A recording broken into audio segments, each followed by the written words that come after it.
অষ্টাদশ লোকসভা নির্বাচনের ভোট গণনা আগামীকাল। শ্রীরামপুর লোকসভা কেন্দ্রের 7টি বিধানসভা কেন্দ্রের ভোট গণনা হবে শ্রীরামপুর কলেজে। গণনা কেন্দ্রের ভিতর ও বাইরে সর্বত্র সিসি ক্যামেরার নজরদারির পাশাপাশি কেন্দ্রীয় বাহিনী ও রাজ্যের সশস্ত্র বাহিনী মোতায়েন থাকবে গণনা কেন্দ্রে।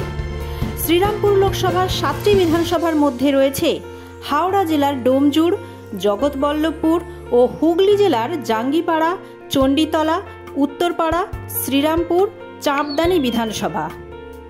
2021 সালে শ্রীরামপুর লোকসভার 7টি বিধানসভায় তৃণমূলের দখলে এসেছিল। এই কেন্দ্রে পরপর 3 বারের সাংসদ মাননীয় কল্যাণ বন্দ্যোপাধ্যায়। এবার তার বিপরীতে নতুন মুখ বিজেপির কবীর শঙ্কর বোস ও সিপিএমের দীপশিতা ধর।